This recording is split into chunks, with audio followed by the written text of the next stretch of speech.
How's it going, everybody? Welcome back to another cooking video. Well, baking today. We're going to be making a coffee and cinnamon cake. I don't know why it's not got the and in. But yeah, it looks really good, so I'm hoping it's going to taste really good. So the first thing I've done is I preheated my oven, which is a fan oven, to 150 degrees, and I'm just about to now line with some butter 2 7-inch cake tins. Now that that's done, the next bit is, in a large mixing bowl, 120 grams of sieved self-raising flour, and then sieve through a teaspoon of baking powder as well. Then you can add in 120 grams of caster sugar, followed by 90 grams of, it says mixed nuts, but I'm going with pecans because, to be honest, they're really nice, easy to cook with as well. Bake with, should I say. And then 120 grams of butter. Try and get it out at room temperature if you can as well. There we go. 2 eggs. Obviously, if you don't think it's enough, you can always add another one. You know, if the mixture's a little bit too, what's the right word? A bit too stiff. There we go. 2 eggs into there. Followed by 1 teaspoon of ground cinnamon. There we go. And then a tablespoon, if I can get into it, of instant coffee. So I am going with the powdered form. I just feel like that'll be a lot easier to bake with as opposed to like the granules. So a tablespoon of coffee. So this is going to be really strong. So this is an Americano coffee that I'm using. You'll see it in a moment. There we go. Now I got this one from Aldi. Obviously Nescafe do a version. If you're not in England, then obviously, you know, try and get as close to that as possible. If you don't do Nescafe over there, I genuinely don't know. And then the last thing is a tablespoon of hot, not boiling water, which is a strange one to me, but we're going with it.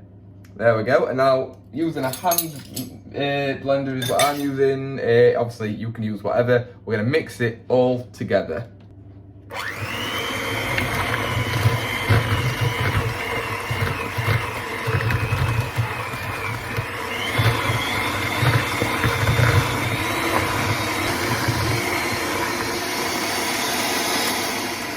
There we go, simple as that. So you just want it all nicely mixed together like that. And I can't quite get them on perfectly. We're going to try and divide this, I say try because this might be a bit of effort, equally between the 2 containers. So let's see what we can do. Obviously, I don't want to knock the air out of it if I can help it. So I'm going for just a really big serving spoon here. If I bugger it like that, and then over here into the next one. Now this is going to be an eye-opener because personally I don't think there's enough, but if it's a good recipe then it should mean it rises well and spreads out. 2 eggs I'm always a bit dubious because I do believe it needs 3 or 4 eggs to be a good mix, but we'll see. I do think it's going to be quite a thin cake. Now this recipe book is very hit and miss that I'm using. We've had some absolutely beautiful winners. I mean, as you can see now, so how it looks, I'm just going to smooth it out as much and as gently as possible. Like so, just with the back of the spoon.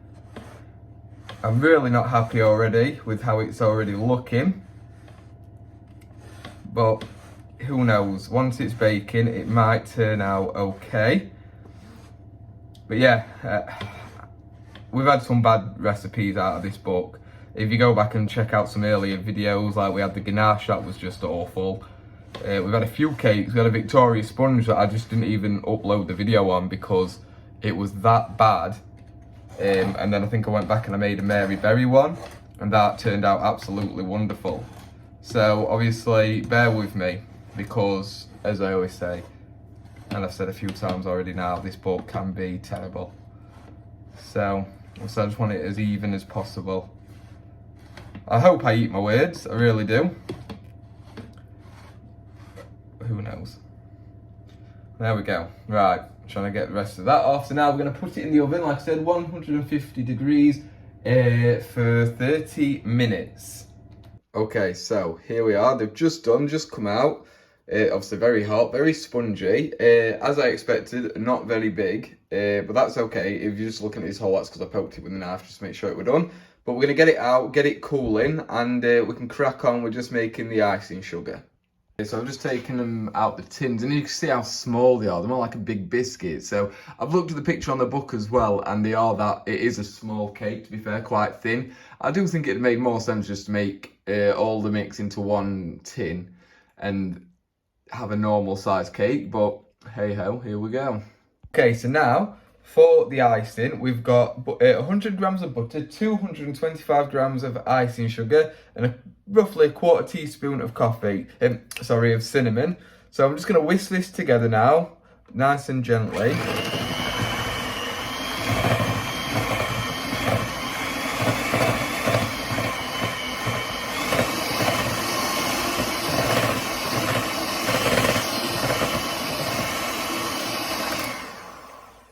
Obviously make sure we get it all in.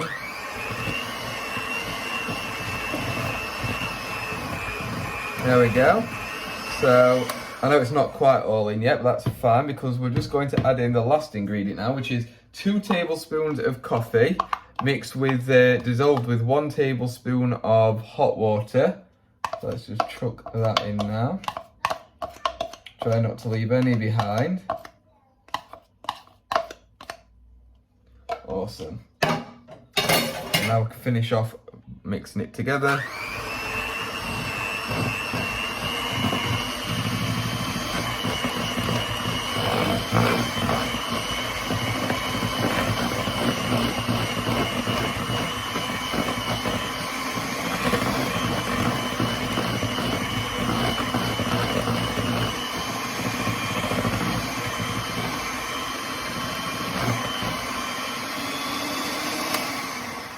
There we go. So now I'm going to put that in the fridge and just cool it until we need it, obviously when the sponges are cooled down. So it is cool enough now, so I'm going to bring one over to this plate. Obviously they're small, so they are a bit fragile, but it should be okay. Chuck that there for now. So we're going to put a bit of this on, the icing on to sandwich them together. So I'm going to be as gentle as I can. Like I said, it is mildly fragile. There we go. Let's try and glue down some of the broken bits with it as well.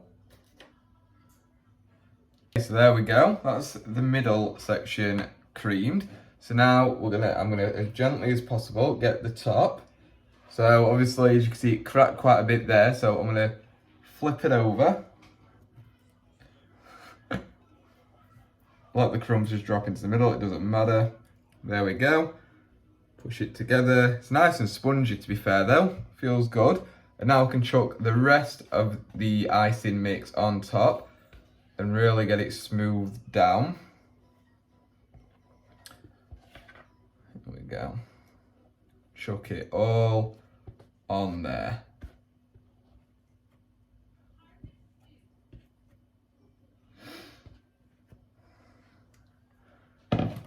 And just again, nicely, I'm going to try and get this to look as neat as I possibly can.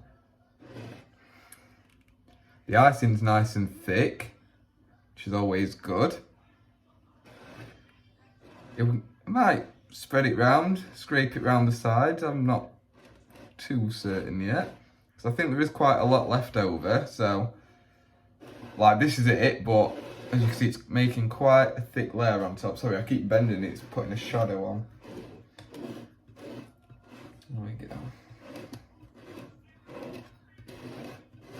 So if I do that, it takes off all the excess off the spoon. And also gives it a bit of a coating on the outside. Stops it going as dry as quick as well. I mean, obviously it's going to be covered. But yeah. There we go. So there's only one thing left to do now, and that is try it. Cut it, and I'm just wanting to show you what it's like. So it's nice and spongy, feels really light. The reason I'm not testing it like this is because I'm going to put it back down and eat it with a fork. But it seems like it's made quite a nice cake. It's all cooked really lovely. So yeah, let's actually try it now. Here we go. So dig it straight into that edge piece. Oh, Jesus. So I've made a real mess of this, but there we go.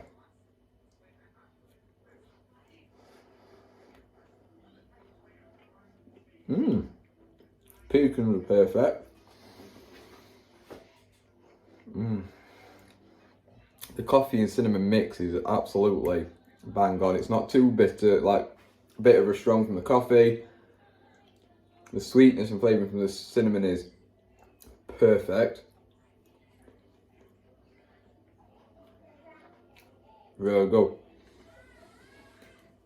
I would have said making it as one instead of two, but to be fair, it doesn't really matter because it's come out nicely. It's soft. It's not burnt. It's cooked really well.